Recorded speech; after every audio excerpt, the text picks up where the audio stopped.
O processo de industrialização dos Estados Unidos. Organização geográfica ou cinturões. A atividade industrial norte-americana é organizada em cinturões determinados por diversos fatores, sobretudo pelas características assumidas pelo país em escala global.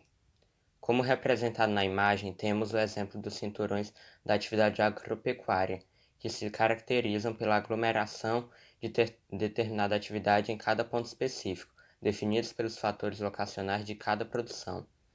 Com relação à organização geográfica das indústrias, podemos considerar no espaço norte-americano duas principais regiões industrializadas, caracterizadas por diferentes processos de industrialização. O cinturão de fabricação, localizado na porção nordeste do país, imagem à esquerda no local destacado em azul, e a Sun Belt, que cobre toda a faixa sul do país, imagem à direita no local destacado em vermelho. O termo belt significa diretamente do inglês cinturão. O processo. Apesar de terem sido uma colônia inglesa, os Estados Unidos também foram um grande protagonista da chamada industrialização clássica. A industrialização clássica começou na segunda metade do século XVIII e se estendeu por todo o século XIX, tendo em seu início na Inglaterra. Como uma colônia inglesa, os Estados Unidos não ficou para trás nisso e surgiu um prematuro mercado consumidor, o que estimulou o desenvolvimento das primeiras indústrias no Nordeste, ainda no final do século XVIII.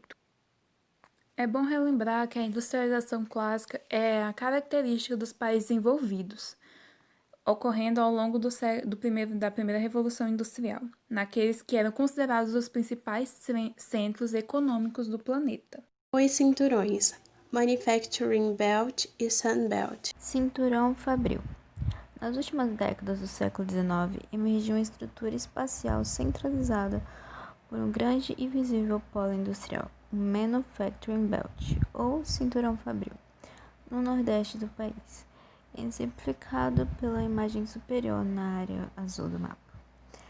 Essa área forma atualmente a maior concentração urbana industrial do mundo, tendo como uma de suas características a megalópole Boston, que recebe esse nome por estar situado no eixo Washington-Boston, e é caracterizado pela imagem inferior na área vermelha do mapa. Os fatores locais que permitiam o desenvolvimento das indústrias nos Estados Unidos se destacam a existência de recursos naturais, como as jazidas de ferro que atraíram o desenvolvimento das siderúrgicas, indústrias automobilísticas e ferroviárias, também as jazidas de carvão mineral nos Montes Apalaches de fácil exploração e as condições favoráveis à navegação com saída por Oceano Atlântico e portos na região leste que possibilitava a chegada de recursos de que não dispunham.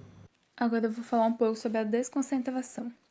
A desconcentração industrial de determinada localidade para a região sul dos Estados Unidos, gerando o Sun Belt ou Sul, foi porque as empresas queriam estar mais próximas da matéria-prima e mão de obra que faziam uso, levando então suas empresas para o sul, estendendo-se da Flórida à Califórnia.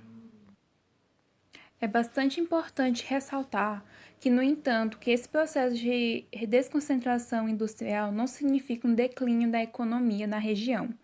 No caso, ela está atravessando um período de transformação estrutural, pois as antigas cidades que desempenhavam função industrial estão desenvolvendo agora um forte setor de serviço. O Sunbelt se localiza em uma região que abriga muitas das mais avançadas unidades de produção mundial.